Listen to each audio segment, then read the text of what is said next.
अच्छा ठीक है, मैं अंजलि मैम को बता देती हूँ कि एक बार उसमें डाल दे वो वाले ग्रुप में। इसका पीडीएफ मिल सकता है क्या? एक बड़ी बात है, कोई बड़ी बात नहीं। अच्छा मैं यहाँ पे डाल सकती हूँ क्या? चेक। नहीं, मैसेज बॉक्स में मुझे नहीं लगता यहाँ पे पीडीएफ डाल सकते हैं, लिंक डाल सकते हैं बट पीडीएफ नहीं डाल पाएंगे। या I ask your teachers to put the PDF of the question in your respective groups. ठीक है, कल ही बोलती हूँ मैं, कल जैसे हमारी मीटिंग होगी I tell them. Fine then, so let's begin. Assuming कि आप लोगों को हाँ बोलो। नहीं नहीं फरीद, 16 चैप्टर मतलब डाइजेशन का पूछ रहे हो ना? नहीं, हमने उसको करा ही नहीं है ना।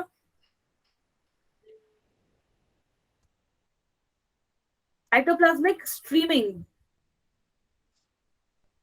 ओके, आपका नाम क्या है? Who has asked this?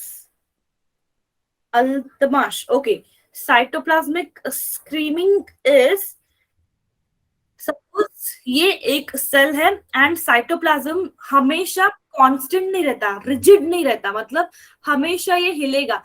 जैसे एक ग्लास में या फिर एक बोल में पानी लो and keep on moving it.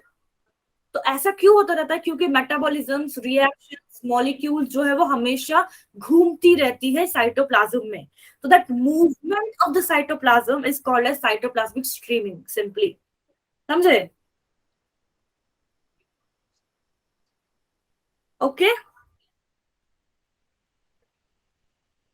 हाँ तो हाँ बोलो, नहीं तो नहीं बोलो, जल्दी से, ताकि मुझे समझ में आए आपको समझा है या नहीं। So moving further. नहीं नहीं नहीं, ऑर्गेनल्स नहीं, नॉट मेजर मूवमेंट, मॉलिक्यूल्स।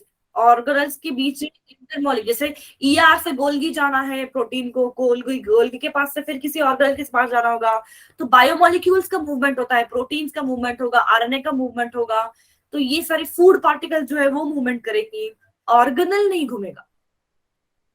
हाँ yes, that is correct Altamash, that is correct. Okay, तो हमने लास्ट क्लास में बच्चों हमने यहाँ तक किया था, इंटरफेस तक। इंटरफेस में हमने तीनों फेज किए थे, G1 phase, no problem, S phase and G2 phase. And मैंने सबको हर फेज का एक पॉइंट भी हैशटैग करके दिखा दिया था कि इसको याद रखना ही है, भूलोगे नहीं, क्योंकि उसका अब रेफरेंस आएगा आगे M फेज में। एंड लास्ट में, मतलब इंटरफेस के लास्ट में हमने G0 फेज को भी पढ़ा है, जो क्विजिंग स्टेज कहते हैं हम उसको, है ना? ये सारा हमने ऑलरेडी किया है। Any doubt till that? So mitosis and meiosis दोनों को मिला के हम कहते हैं एम फेज। ठीक है, इसको भी हम दो सब स्टेजेस में देखेंगे, जहां पे पहला होगा न्यूक्लियस का डिवीजन एंड देन साइटोप्लाज्म में होगा साइटोप्लाज्म का डिवीजन, मतलब साइटोकाइनेसिस। अब जो फोर फेज हम देखने वाले एम फेज में, दैट इज, आपके स्कूल में अगर ये हो रखा है तो you can tell me. Prophase, metaphase मेरे साथ ही आप सीख सकते हो, कोई बात नहीं, अलाउड है, यू कैन स्पीक। ठीक है, इन चारों फेज में हम पढ़ेंगे इस वाले माइटोसिस को। But one thing I need to tell you कि माइटोसिस क्या है। जो बच्चे थे लास्ट क्लास में, कौन सा, अमन रुको एक मिनट रुको, मैं इस कॉन्सेप्ट को पढ़ा रही हूँ, रुक जाओ।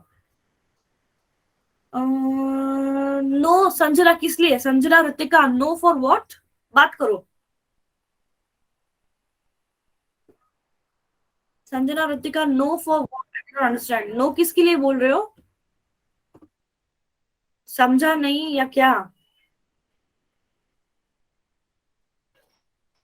कोई डाउट नहीं आज। ठीक है, so yes, those who were there with me in the last class, ऐसे कौन से सेल्स है जो माइटोसिस करेंगे? हम लोग अभी क्या स्टार्ट कर रहे हैं? माइटोसिस।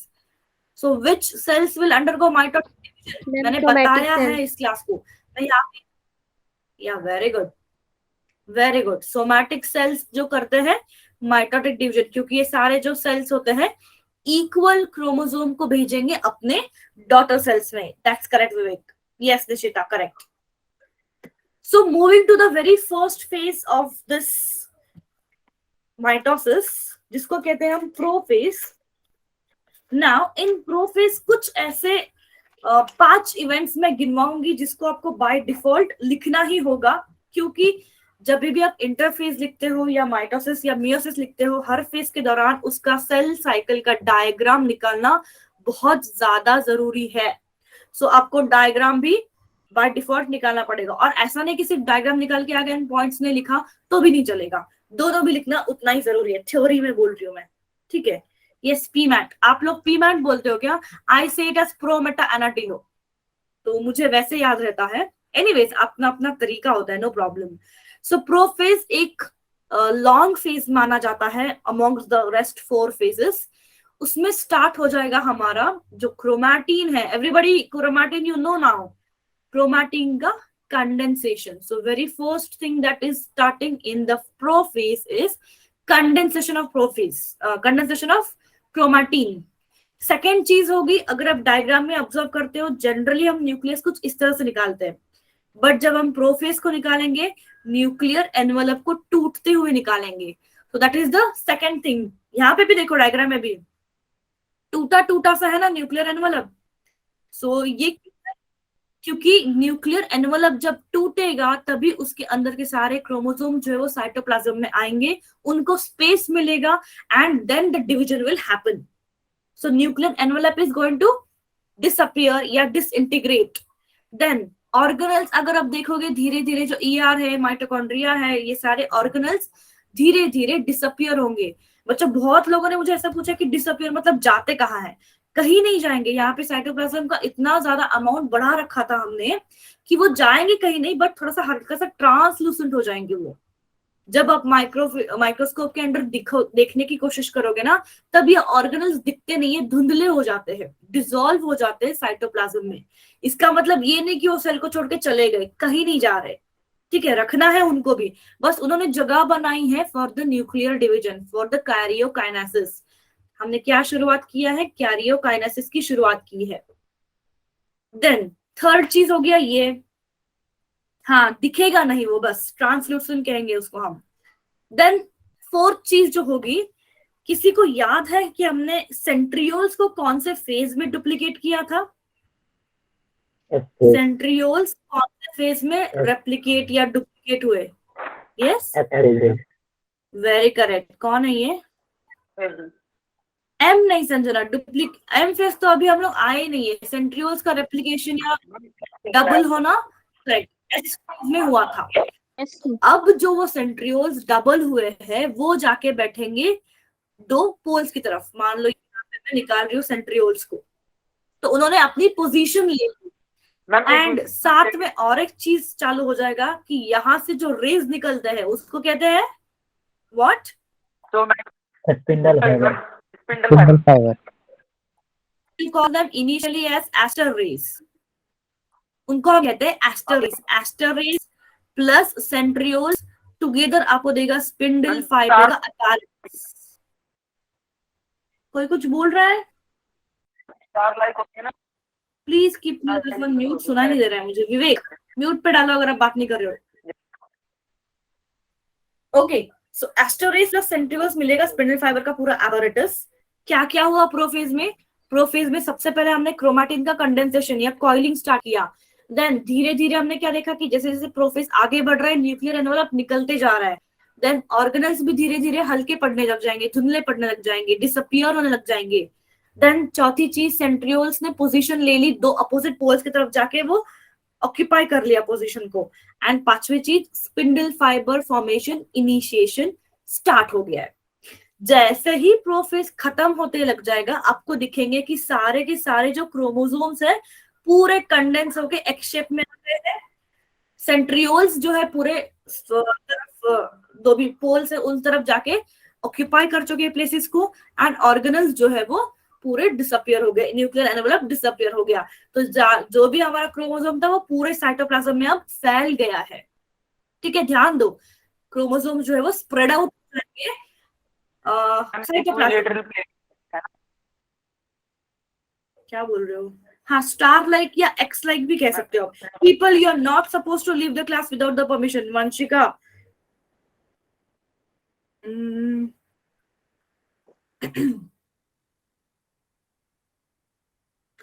तो मेटाफेज जो सेकेंड फेज है उसका काम ये होगा कि जो भी स्प्रेड आउट हुए हैं क्रोमोसोम उसको पकड़ के लेके आना है। आपने स्पाइडरमैन तो देखी होगी ना, कैसे ऐसे खींचता है एकदम सेट करके, कुछ ऐसे यहाँ से निकलता है ना उसके। तो ऐसा ही काम करता है हमारा कौन, स्पिंडल फाइबर। स्पिंडल फाइबर से जो भी रेज निकल रही है वो जाके अब अटैच होने वाली है हर एक क्रोमोसोम को। तो अगर मैं इसी सेल को आगे लेके चलूं तो सिर्फ क्रोमोसोम का मैं डायग्राम निकाल रही हूं यहाँ पे, ठीक है। ये मैंने एक पैर निकाला है, ऐसे सारे 23 जोड़ियां जो है सारी की सारी सेल के बीच में अलाइन होगी। एंड इस तरफ से एक और इस तरफ से एक, वैसे इस तरफ से एक, इस तरफ से हर एक क्रोमोसोम के दोनों भी तरफ से जुड़ जाएगा स्पिंडल फाइबर। एंड जैसे ही उन्होंने जोड़ लिया, सारे के सारे क्रोमोसोम बीच में आके खूबसूरत तरीके से आके बैठ जाएंगे। You can see in the centre of the cell. इसलिए उसको इक्वेटोरियल प्लेन या मेटाफेजिक प्लेन कहा जाता है, क्योंकि अर्थ के सेंटर को भी क्या कहते हैं, इक्वेटर ही कहते हैं ना। तो उसी तरह हम सेल के भी सेंटर को इक्वेटोरियल प्लेन या मेटाफेजिक, क्योंकि ये मेटाफेज में हो रहा है इसलिए मेटाफेजिक प्लेन कहेंगे। तो मेटाफेज में अब क्या क्या चीजें रखोगी कि ये देखोगे कि क्रोमोसोम्स जो है सारे कंडेंस्ड फॉर्म में है, स्पिंडल फाइबर फॉर्मेशन कंप्लीट हो चुका है एंड हर स्पिंडल फाइबर जो है वो क्रोमोसोम को अब अटैच हो चुका है। नाउ माय क्वेश्चन इज कि पॉइंट ऑफ अटैचमेंट क्या है स्पिंडल फाइबर का, किसी को पता है? एक्चुअली डायग्राम में भी see kinetochore. Kinetochore, yes yes true, kinetochore is the point of attachment जहां पे स्पिंडल फाइबर जुड़ जाएंगी एंड यहां से ही वो सारे अलाइनमेंट करेगी। तो ये थोड़ा सा हुआ एनसीईआरटी का। अब एक पॉइंट सुनो अबाउट लिटिल बिट एक्स्ट्रा, कि कभी कभी ऐसा क्वेश्चन बनता है कि ऐसा कौन सा फेज है जहां पे आप क्रोमोसोम को अच्छी तरह से देख सकते हो या उसका स्टडी कर सकते हो। CHR मतलब मैंने क्रोमोसोम के लिए शॉर्ट फॉर्म लिखा है, पीपल डोंट स्पीक, वरना मैं ऑफ कर दूंगी आपका ऑप्शन ये माइक्रोफोन का। सो ऐसा कौन सा फेज है जहां पे क्रोमोसोम कैन बी सीन और स्टडीड इन अ क्लियरली? तो उसका आंसर रहेगा क्यों? इसमें क्रोमोसोम क्योंकि इसमें क्रोमोसोम मोस्ट विजिबल होता है, विजिबल होता है। यस अमन, यस। और एक कोई किसी लड़की ने बात करा था, ओवी शर्मा, आप लोग, ओवी Sharma I am talking to you. Even last class आप बीच बीच में छोड़ के चले गए तो आपका ट्रैक रखा जा रहा है सब बच्चों का, ठीक है। Do not leave the class in between, बिल्कुल भी नहीं। मैम नेटवर्क इशू चल रहा था उस दिन।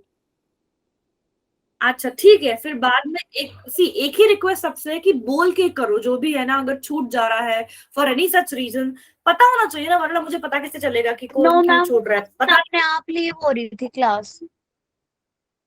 मैं नहीं, क्लास अपने आप लीव हो रही थी। अच्छा अपने आप लीव हो रही थी, अच्छा मुझे लगा मैं लीव हो रही थी। अच्छा ये कैसा हो गया यार कि बच्चों को छोड़ के मैं ही चली गई। खुश हो जाओगे ना आप लोग, क्लास खत्म है ना। No ma'am.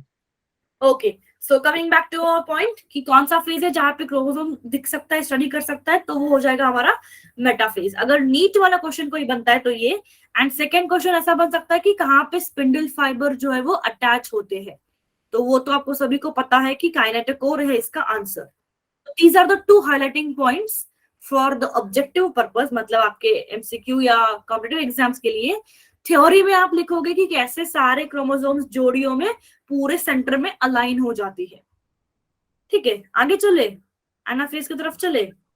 Yes ma'am. Anaphase का थोड़ा सा मैं अगेन हैशटैग करके इसलिए लिख रही हूँ क्योंकि एनाफेज जो है माइटोसिस का एंड मियोसिस का दोनों में कुछ कुछ फर्क दिखाता है। एंड बहुत बार ऐसा ही क्वेश्चन बनता है कि what is the main difference in anaphase of mitosis and meiosis. ये 3 मार्क का थ्योरी क्वेश्चन भी बना है, पता है, लाइक हमारे जमाने में तो बनता ही था। And recent I don't remember the year, but 3 mark का कि डिफरेंस लिखो माइटोसिस एंड मियोसिस की एनाफेज का। तो अभी तो हम फिलहाल माइटोसिस के बारे में देखते हैं, let's see what happens in meiosis. तो एक तो ये बहुत छोटा फेज है, इस दौरान क्या होगा, जो हमने स्पिंडल फाइबर को अटैच करा था क्रोमोसोम से, वो क्या करेगी, अब खींचने लग जाएगी, जिससे क्या होगा, क्रोमोसोम के सेंटर वाले हिस्से पे जोर पड़ेगा and chromatid will start splitting. So what is going to happen, because of shortening of spindle fibre. ये जो स्पिंडल फाइबर्स है ये छोटे छोटे होने लग जाते, जैसे मान लो स्पाइडरमैन ने किसी को पकड़ रखा है और उसको खींच रहा है अपनी तरफ, तो जो फाइबर्स है वो छोटी होती जा रही है, जिसके वजह से इन दोनों का बिछड़ना भी बन जाता है। ये जो बहनें हैं, सिस्टर क्रोमैटिड्स कहते हैं ना इसको हम, सिस्टर क्रोमैटिड्स अब सेपरेट होने लग जाएंगी। यहाँ वाले स्ट्रक्चर में देखो, ये वाला स्ट्रक्चर जो देखते हैं मेटाफेज में, एंड जैसे एनाफेज शुरू हो जाएगा ये इस तरफ खींचेगा, ये वाले स्पिंडल फाइबर उस तरफ, मतलब अपोजिट पोल्स की तरफ वो सिस्टर क्रोमैटिड्स को खींचेंगे, जिसकी वजह से टूटने लग जाएगा। एंड टूट के ये वाला हिस्सा इस तरफ चलने लगेगा, ये वाला हिस्सा इस तरफ, मतलब मान लो ये ऐसे टूट के अलग अलग से अपोजिट डायरेक्शन में खींचने लग गए। You can see in the diagram also, है ना। अब ये स्टार लाइक या एक्स लाइक शेप में नहीं रहेंगे। आपको पता है जो वेरियस शेप्स है क्रोमोसोम के, वो एनाफेज में देख सकते हो, कभी वी शेप में दिखेगा, कभी ऐसे एल शेप में दिखेगा, है ना। क्योंकि बीच में से, जैसे अगर ये कोई क्रोमोसोम है मेरा, यहां से मैं खींच रही हूँ, बीच में से खींचते ना काइनेटोकोर्स, तो कभी ऐसा होता है, कभी पूरा ऐसा हो जाता है, कभी ऐसा हो जाता है। जिस तरफ से उनको प्रेशर से खींचा जा रहा है उस तरफ से वो मुड़ेंगे, क्योंकि कभी कभी ऐसा भी हो जाएगा। वो डिपेंड करेगा कि उसको कैसा खींचा जा रहा है। तो अलग अलग शेप दिखते, कभी I shape, V shape, L shape दिखाता है वो एनाफेज का। इसका मतलब ये नहीं कि क्रोमोसोम ने स्ट्रक्चर चेंज किया है, बस जोर कहाँ से लग रहा है, किस तरह से वो खींचा जा रहा है, उसके ऊपर से वो अपने आप बन रहा है ऑटोमेटिकली। एक नेचुरल कॉन्सेप्ट है ये। Good evening Rajat. Okay, clear anaphase. ये खींच क्यों रहे हैं, क्योंकि आगे जाके यहाँ पे उनको दो अलग अलग सेल्स बनानी है, तो दो अलग अलग सेल्स वो पहले चली जाएंगी। And last comes our telophase. So telophase में वो सारी चीजें होगी जो पहले भी करी है सेल ने। जैसे टीलोफेज में स्टार्ट हो गया, मान लो अभी सारे क्रोमोसोम्स जो है वो अलग अलग अपोजिट पोल्स की तरफ जाके रुक गए, एंड उनके इर्द गिर्द अब बनने लग जाएगा न्यूक्लियर एनवलप।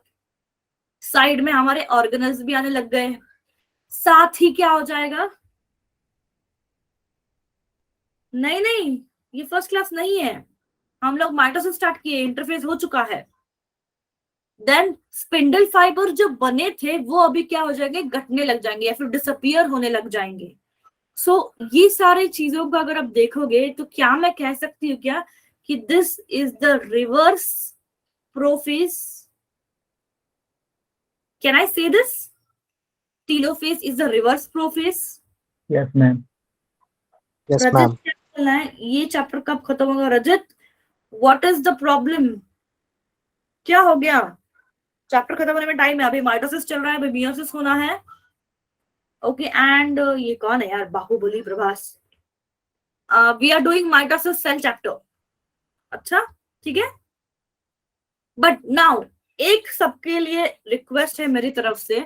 मैंने ये पर्सनली भी देखा है कि कुछ बच्चे क्या करते हैं, लिटरली टीलोफेज लिखेंगे, उसका डायग्राम निकालेंगे। डायग्राम भी कैसे निकालेंगे, ये सेल है, उसके अंदर एक तरफ न्यूक्लियर बन रहा है, इस तरफ भी न्यूक्लियर बन रहा है, एंड अंदर जो है वो क्रोमोसोम जो है वो डीकंडेंस हो रहा है।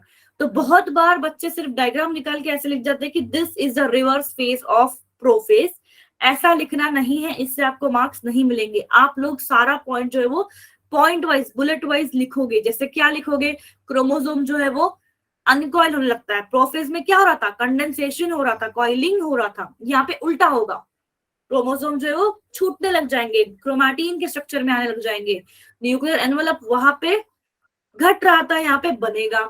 ऑर्गेनल्स वहां पे डिसअपियर हो रहे थे, यहाँ पे रीअपियर हो जाएंगे। वहां पे spindle fibre formation and centriole का पोजीशन चल रहा था, यहाँ पे स्पिंडल फाइबर फॉर्मेशन निकल जाएगा। Yes opposite to prophase. नहीं विवेक, आवाज नहीं आ रहा है, क्या बोल रहे हो आप? मैं नहीं समझ पाई, आपका वॉइस ब्रेक हो रहा था। So these all 5 points prophase के जो है उसके सारे रिवर्स कॉन्सेप्ट्स आप टीलोफेज में लिखोगे। क्लियर है? न्यूक्लियर एनवलप का बनना, क्रोमोसोम का अनफोल्ड होना, न्यूक्लियस का बनना, सारे ऑर्गेनल्स का बनना, स्पिंडल फाइबर का निकल जाना, ये सब लिखोगे point wise with the diagram.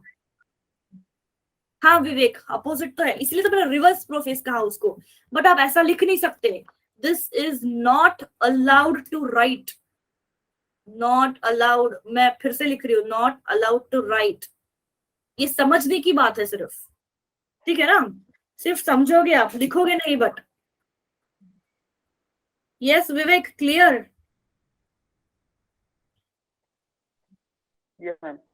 है ना, बस मेरे ही क्लास में सबको प्रॉब्लम आनी है। Vivek and Nishita, I want to know कि आप लोग कौन से व्हाट्सएप ग्रुप से हो।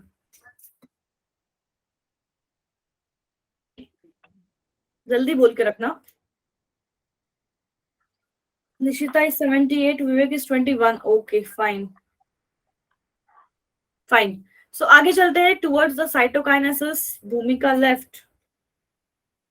साइटोकाइनेसिस, वी ऑल नो कि साइटोप्लाज्म का डिवीजन होता है, बट अब इसके अलावा एक्स्ट्रा इसमें पढ़ेंगे कि साइटोकाइनेसिस प्लांट में कैसे होगा एंड एनिमल में कैसे होगा। जिसको भी पता है टेल मी कि प्लांट में क्या होता है, हाउ डज द प्लांट में मैम सेल प्लेट मेथड और एनिमल में फरो मेथड से होगा। Correct correct.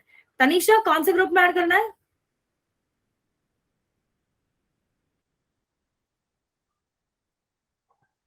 हाँ, Vani is from 95, yes I know that. Tanisha कौन से ग्रुप में, मैं समझी नहीं, विच ग्रुप, नंबर तो बोलो आपको आपका। इसी में, अच्छा आपका रजिस्ट्रेशन नहीं हुआ है क्या तनिषा? रुक जाओ, hold on till the class ends, क्योंकि अभी मैं वो सारा डिटेल्स बात नहीं कर सकती हूँ। I will talk to you about this detail in the end of the class. Last 10 minutes में बात करेंगे। थोड़ा साइटोकाइनेसिस एंड चेक पॉइंट्स को कर लेते हैं।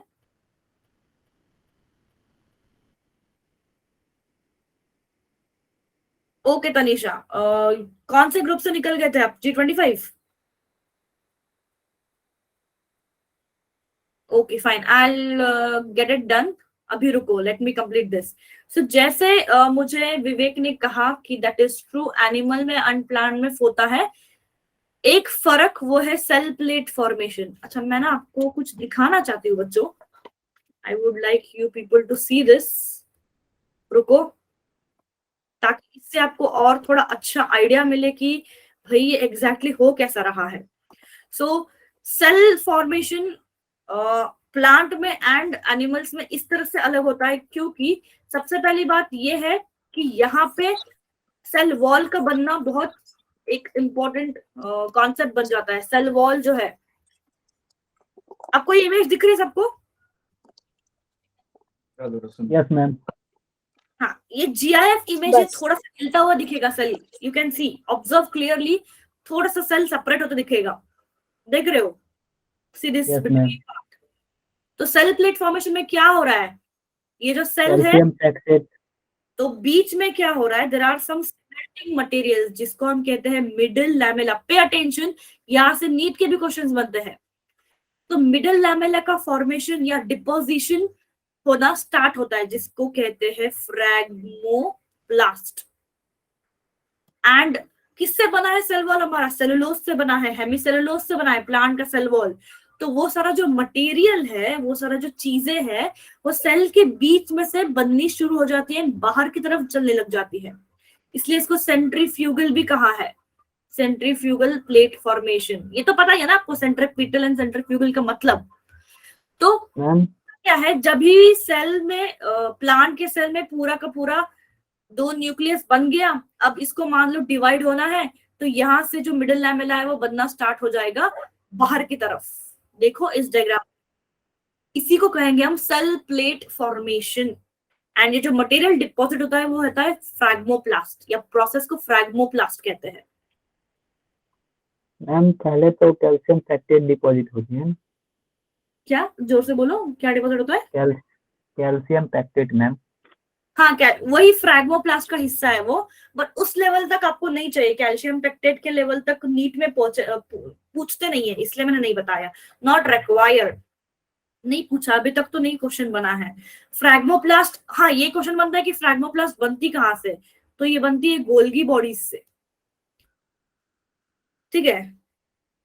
Okay ma'am. हाँ, तो गोल्गी बॉडीज से बनना है, यहां तक पूछ सकते हैं, इसके आगे नहीं पूछेंगे, नॉट नेसेसरी। देन सेकेंड जो चीज पढ़ेंगे हम कि साइटोकाइनेसिस एनिमल में। पीपल, बाकी लोग भी इंटरेक्ट करो, सिर्फ विवेक ही है कि जो मेरे साथ बात कर रहे हैं, Vivek and Sanjana? What about other people? समझ रहे हो या नहीं? मैम मैं बोल रहा था। मैं मतलब नाम तो बोलो। अमन, अच्छा। Yes ma'am. हाँ, वो क्या होता है ना, अगर मैंने आपका चैट बॉक्स खोला तो आपको मुझे नेम नहीं वहां पे दिखेगा कौन बोल रहा है। ठीक है, अब देखते कि एनिमल में कैसे सेल को डिवाइड किया जाएगा। अब जो कि एनिमल में हमारे पास सेल वॉल नहीं होता है, तो बहुत ही आसान हो जाता है, क्योंकि ये टीलोफेज का एंड है, जहां में एंड में हमको 2 न्यूक्लियस मिलते हैं। बच्चों इस वाले स्टेज को क्या कहते हैं, जहां पे एक सेल में 2 न्यूक्लियस होते हैं? ये आपने पढ़ा है। डाइकारियन। डाइकारियन नहीं। डाइकैरियन स्टेज कहाँ पढ़ा है? फंगाई में पढ़ा है। यहाँ पे इसको सिंसिटियम भी कहेंगे हम। Syncytium, multinucleate condition. Multinucleated stage जो होता है, सिंसिटियम कहते हैं उसको। तो ये सिंपली टेम्पररी स्टेज है, आगे जाके इसको वापस से डिवाइड भी होना है, क्योंकि क्या करेगा आगे जाके, टीलोफेज खत्म हो गया, खत्म होते ही सेल कुछ ऐसा फॉर्मेशन स्टार्ट करेगा, इसको हम कहेंगे फरो बनाना, या क्लीवेज भी कहते हैं। क्लीवेज, फरो भी इसको कहते हैं, दोनों बात सेम ही। क्लीवेज मतलब किसी भी चीज को ऐसे बीच में से तोड़ना, so breaking the point in between, so that is called cleavage.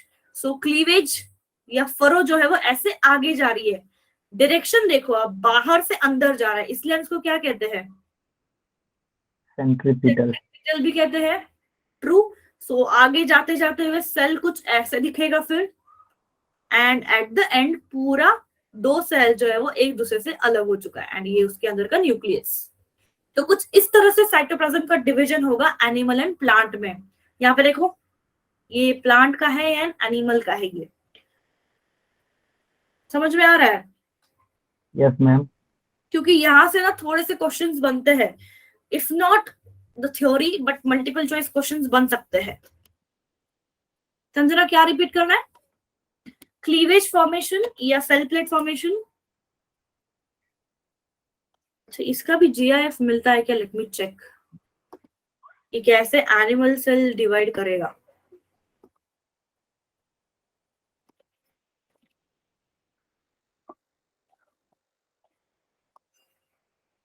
Yes, animal cell को भी डिवाइड करते हुए डाला है मैंने, यू कैन सी, देख सकते हो। Okay, animal yes ma'am. Animal में साइटोप्लाज्म का फॉर्मेशन देखो, बाहर से अंदर की तरफ क्लीवेज जा रही है, सेल मेम्ब्रेन जो है वो अंदर की तरफ मुड़ने लग जाएगी, सेंट्रीपिटल फैशन में, सेंट्रीपिटल मैनर में सेल मेम्ब्रेन अंदर। इजी है क्योंकि सेल वॉल स्ट्रक्चर जो होता है वो प्लांट में होता है, वो टफ होता है, सेलुलोज और हेमिसेलुलोज जैसे टफ कार्बोहाइड्रेट से बना है, उसको तोड़ना आसान नहीं है। बट सेल मेम्ब्रेन बेचारी फ्लेक्सिबल है ना, तो इजीली वो अंदर से मुड़ जाएगी एंड साइटोप्लाज्म को अलग अलग कर देगी 2 सेल में। फरो फॉर्मेशन कहेंगे उसको हम। प्लांट में क्या होगा, प्लांट में बीच में ये सेल अगर है, मान लो ये टीलोफेज का एंड वाला फेज है, जहां पे सिर्फ 2 न्यूक्लियस हमको दिखेंगी। अब क्या होगा, सेल के बीच में, यहाँ पे भी देखो डायग्राम जो जीआईएफ दिखा रही हूँ मैं, सेल के बीच में कुछ डिपोजिशन होते हुए दिखेगा, एंड देन ये जो फ्रैग्मोप्लास्ट है, ये डिपोजिशन कुछ नहीं है, हेमिसेलुलोज एंड सेलुलोज ही बनना है आगे जाके इनको। ये मटेरियल सीमेंटिंग मटेरियल कहते हैं इसको, या मिडिल लैमेला भी कहते हैं। तो ये जो है चीजें जो है, you just use the word cementing material और मिडिल लैमेला, इतना ही यूज करो, वर्ड काफी है। अगर बाकी चीजें याद नहीं रख सकते हो तो एट द एंड कुछ भी याद नहीं रहना, एटलीस्ट लिखो कि cell plate formation in a centrifugal manner, इतना तो याद रख सकते हो ना, कि बीच में चीजें डिपॉजिट होती जाएंगी जो आगे जाके सेल वॉल बनानी है, एंड इन दोनों सेल को अलग अलग कर देगी। ठीक है, सेल इफ नॉट, नहीं सच में ऐसा नहीं है कि मैं ऐसे ही खामखा बता रही हूँ, नहीं, अगर कुछ भी याद नहीं रहता है तो एनिमल में cleavage furrow is the pattern how animal cell divides the cytoplasm, cell plate formation is the pattern how the cytoplasm is divided in the plant. इतना भी लिखेगा तो गारंटी है कि मार्क्स डेफिनेटली दिया जाएगा, no doubt, trust me. Okay, अब चलते हैं कुछ इंटरेस्टिंग पॉइंट्स की तरफ।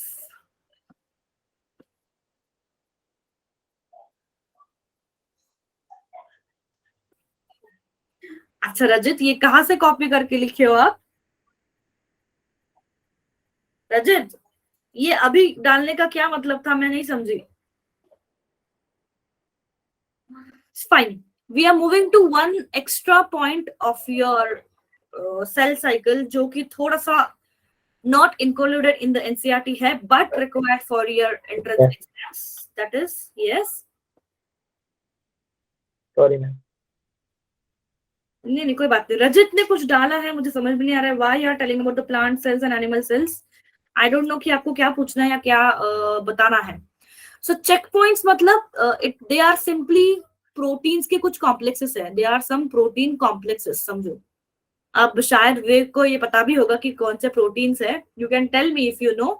And ये काम क्या करेंगे? ये काम करेंगे सिक्योरिटी का या वॉचमैन का।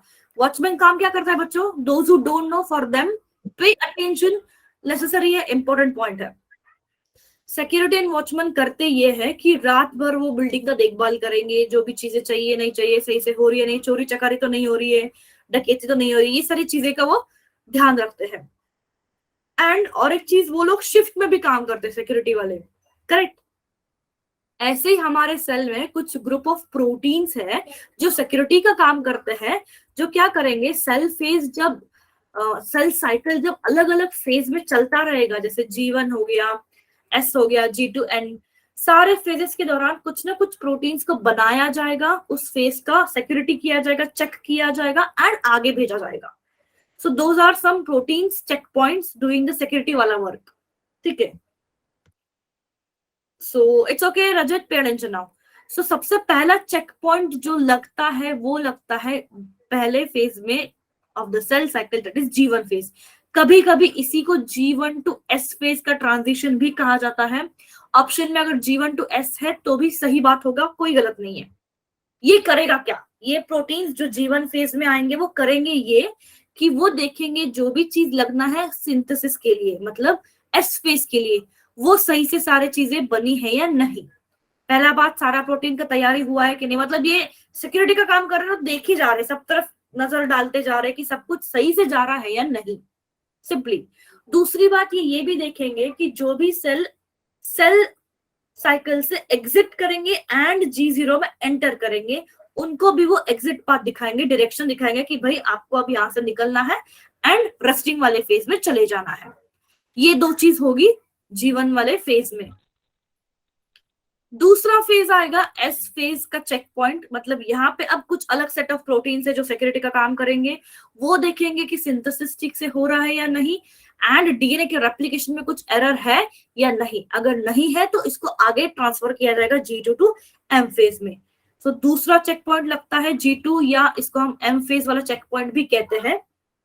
इसमें पूरा M फेज के प्रोफेज के जो भी, सिर्फ प्रोफेज नहीं, सारे पीमैट जो आप बोलते हो, सारे चारों फेज को चेक किया जाएगा। तो ये लार्ज कॉम्प्लेक्स है प्रोटीन्स का, जो चारे ग्रुप में जो चारे फेजेस में चलता रहेगा यहाँ पे पूरा, एंड देखेगा कि डिवीजन जो है वो सही से हो या नहीं, सेंट्रियोल्स में स्पिंडल फाइबर बनाया है कि नहीं, मेटाफेज में क्रोमोसोम अलाइन हुए कि नहीं।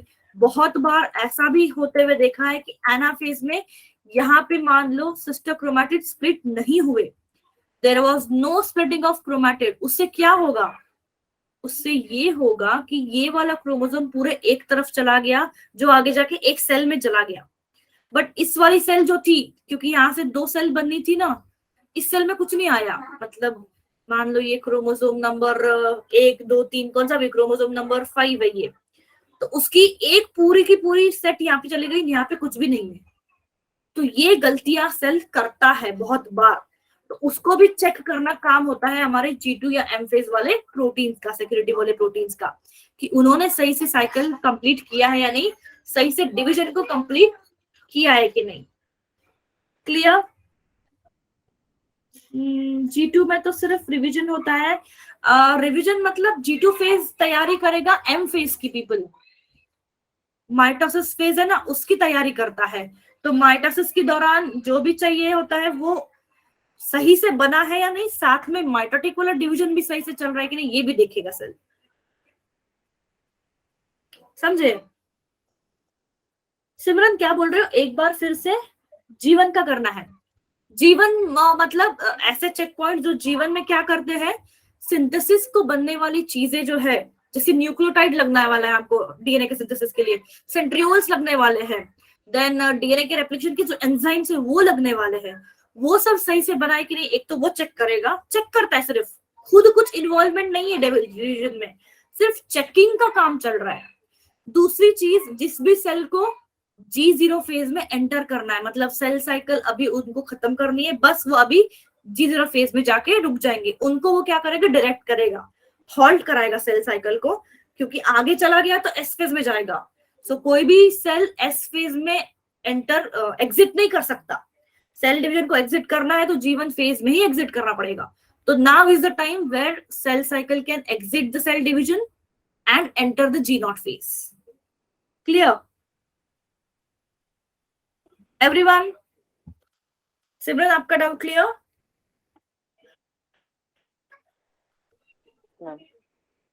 Okay okay fine. Check points 3 आएंगे, G1 का एक फेज में आएगा जिसको कभी कभी G1 to S भी कहते हैं, इसको भी कभी कभी S to G2 भी कहेंगे, बट ज्यादातर S फेज ही कहते हैं। And this can be G2 और G2 to M फेज वाला ट्रांजिशन। सो सेम ही चीज है, कभी कभी ऐसे, कुछ बुक्स में ऐसे लिखते हैं, कुछ बुक्स में G2 to M भी लिखते हैं, डिपेंड्स, बट चीजें सेम ही है, मतलब सेम ही है, काम सेम ही है। तो चेक पॉइंट्स वाला, हाँ बोलिएगा, हाँ बोलो बोलो। मैम G2 में होती है ना मैम चेकिंग वगैरह, तो G2 फेज में होती है ना चेकिंग। तो नहीं समझे क्या? Put a text. G2 का चेक पॉइंट है, हाँ सही है ना? क्या बोल रहे हो आप विवेक, समझ में नहीं आ रहा है? जोर से बात करो यार, जो भी बात करेगा प्लीज। नोबिता, यार क्या क्या नाम है आप लोगों के, किसी ने पता है क्या लिख के रखा है, किसी ने डोरेमोन लिख के रखा है, किसी ने नोबिता लिख के रखा है, और कोई कोई गेमिंग जोन करके लिखता है, कैसे नाम लिखते हो यार? हाँ, G2 में भी एक चेक पॉइंट है, that's what I am telling, G2 में भी एक चेक पॉइंट है, उसको कभी कभी सिर्फ G2 चेक पॉइंट भी कहते हैं या G2 to M भी चेक पॉइंट कहते हैं, दोनों का नाम, जैसे दो अल्टरनेटिव नेम है उसके, चेक पॉइंट्स है तो 3 ही सिर्फ। Sometimes it is also called as G2 to M वाला चेक पॉइंट, सेम ही चीज होगा।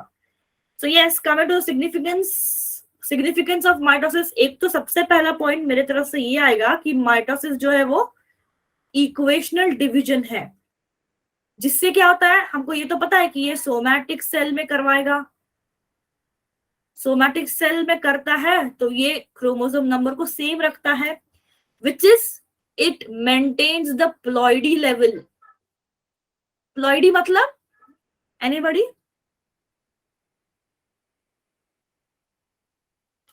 नहीं ऐसा किसने कहा कि G0 में प्रोटीन की कमी की वजह से G1 to G2? नहीं विवेक, ये नहीं ये गलत कॉन्सेप्ट है, ऐसा नहीं होता।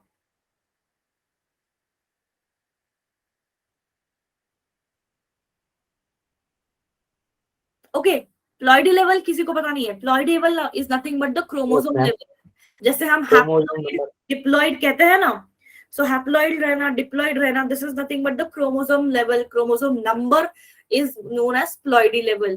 सी बच्चों, हम लोग हैप्लॉइड एंड डिप्लॉइड सिर्फ ह्यूमन सेल्स की बात कर रहे हैं, ऐसे भी कुछ प्लांट्स है, कुछ एनिमल्स है जो ट्रिप्लॉइड है या टेट्राप्लॉइड है, हेक्साप्लॉइड है, मतलब हमारे बॉडी में जो क्रोमोसोम है वो 2 में है, तो इनकी जोड़ी 2 से बनी है, अगर टेट्राप्लॉइड होगा तो इट विल बी 4, 1 2 3 एंड 4, ऐसा मिला के एक क्रोमोसोम बनेगा।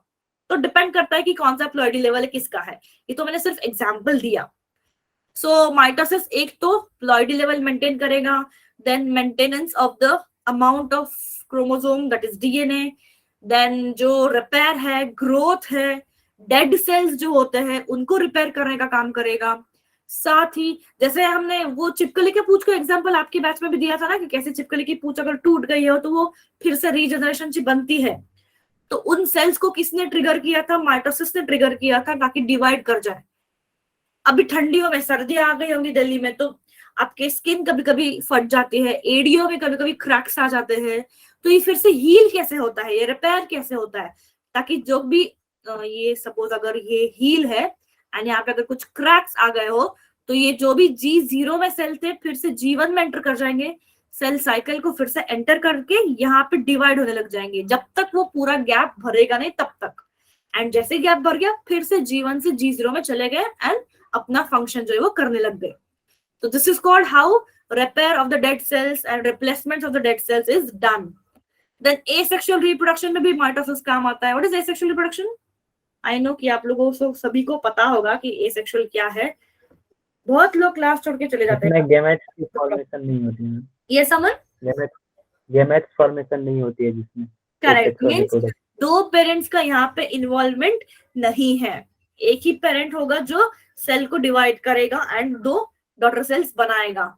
एंड लास्टली एम्ब्रियो फॉर्मेशन में भी माइटोसिस ही काम आएगा। जब मेल एंड फीमेल गैमेट्स का यूनियन होता है ना, दो हैप्लॉइड गैमेट जब मेट करता है, डिप्लॉइड क्या बनेगा?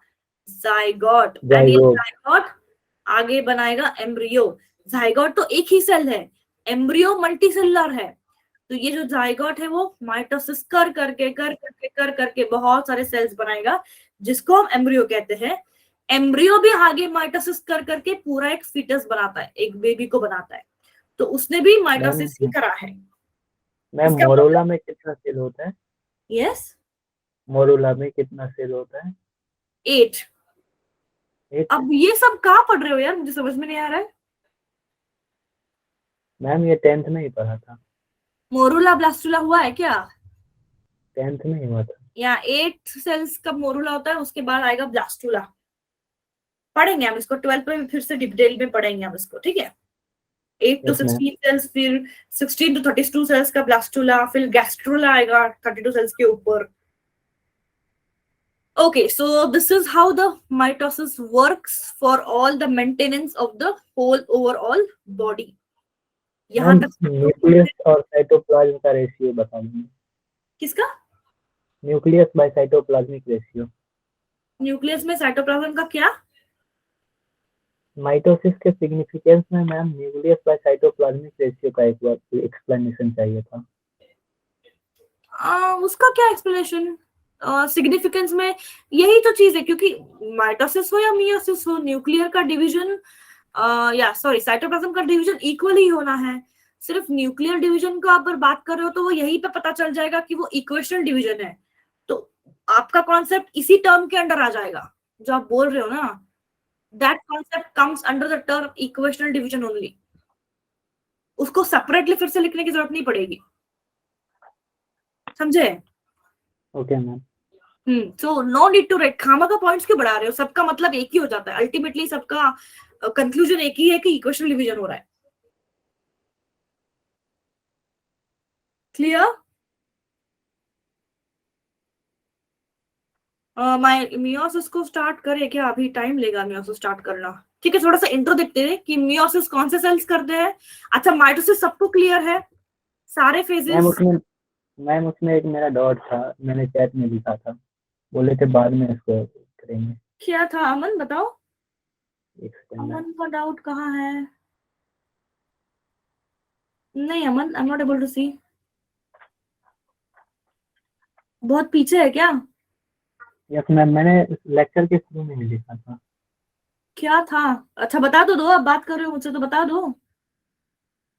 मैम इसमें था कि which of the following statement is not correct according to Colchi-Chin।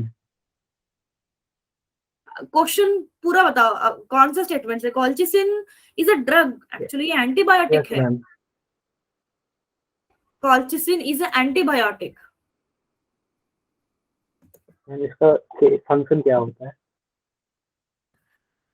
Antibiotic है मतलब वो सेल का, antibiotic is a term used for bacteria को किल करने के लिए।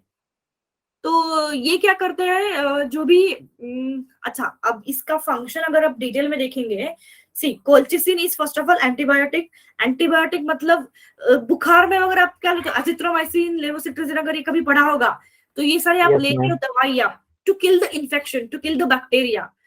तो कोल्चिसिन ऐसा इन्फेक्शन को किल करता है कि वो बैक्टीरियल सेल को डिवाइड नहीं होने देगा। जो एनाफेज में क्रोमोसोम का सेपरेशन होता है वो सारा चीज वो करने नहीं देगा, तो जिससे सेल का डिवीजन नहीं होगा तो बैक्टीरिया डिवाइड नहीं कर पाएगा।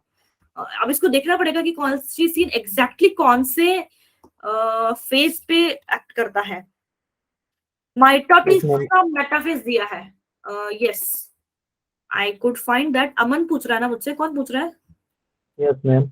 Aman. हाँ अमन, कॉल्चिसिन इज एंटीबायोटिक जो मेटाफेज में, मान लो मेटाफेज में क्या करेगा, क्योंकि इसके बाद क्या होना है, इसके बाद ये सारे स्पिंडल फाइबर्स को छोटा होना है, स्ट्रेच आउट होना है, सो दैट वो पीछे पीछे की तरफ चलते जाए। कॉल्चिसिन क्या करेगा, बैक्टीरिया में इसके ऊपर एक्ट करके उसको सेल डिवीजन करने से रोकेगा, ताकि बैक्टीरिया का ग्रोथ जो है, इन्फेक्शन जो है वो रोक सके। That is the reason. क्या पूछा था क्वेश्चन, पूरा चाहिए मुझे। What are the options given, उससे मैं बता सकती हूँ कि उसका राइट आंसर क्या होगा। जनरली तो कॉल्चिसिन इज अ ड्रग जो अगर सेल डिवीजन की बात करें तो मेटाफेज में सेल को अरेस्ट करके रख सकता है, रोक के रख सकता है। बट अगर ये प्लांट की बात हो रही है या बैक्टीरिया की बात हो रही है या एनिमल की बात हो रही है, उस पर से पता चलेगा कि आप कौन सी चीज की बात कर रही हो। What is the question? Ma'am, question है which of the following statement is not regarding colchicine? Options में दिया है it prevents assembly of microtubules. B option है it inhibits chromosome replication. Okay C में है it is an alkaloid. And D Okay. is it is called as mitotic poison. Mitotic का आएगा option इसका। Mitosis में मेटाफेज को रोकता है। ये वाली चीज एनसीईआरटी में कहीं नहीं दी हुई है। नहीं नहीं है, ये एक्चुअली है ही नहीं, ये वाला थोड़ा सा हाई लेवल पे है। ये तब पूछा जाएगा 12th के बाद भी नहीं, इसके ऊपर क्वेश्चन कभी बना ही नहीं है, मैंने नहीं देखा कभी क्वेश्चन किसी के ऊपर बनते हुए। प्रैक्टिस के टाइम पे अगर कोई क्वेश्चन के आप देखते हो कि प्रैक्टिस के दौरान अगर आप आते हो किसी भी टर्म की तरफ, जैसे ये कॉल्चिसिन है, तो उस टाइम पे कुछ कॉन्सेप्ट्स फिर क्लियर हो सकती है। But ideally this is not included in your syllabus. It's okay, see that is the way you have to study. इसी तरीके से जैसे जैसे आप प्रैक्टिस करते जाओगे और क्वेश्चंस को पढ़ते जाओगे, अटेम्प्ट करते जाओगे, तब न्यू कॉन्सेप्ट आएंगे। भले ही वो आपके सिलेबस में ना हो, बट जानकारी लेने में क्या बुराई है ना? पता तो चलता है ना कि हो क्या रहा है एक्चुअली। तो यस, आई होप अमन मैंने आपका डाउट क्लियर किया हो। अमन, okay, so any more doubts till this? If not, we are going to rest the class here. बोलने से पहले ही बहुत लोग ऑलरेडी छोड़ चुके हैं क्योंकि उनको बोर हो जाता है, नींद आती है, पता नहीं क्या क्या होता रहता है। एनीवेज, मियोसिस को हम अगले क्लास में स्टार्ट करेंगे। नहीं संजना, आपकी बात नहीं हो रही है। Mishti left the meeting, Komal left the meeting. 40 strength थी, अभी तो 20 है। So it's okay, I am tracking your names, so I will get to know कि कौन क्या कर रहा है। So yes, we'll meet you in the next class. अगर किसी को डाउट है तो रुक जाओ, we'll discuss.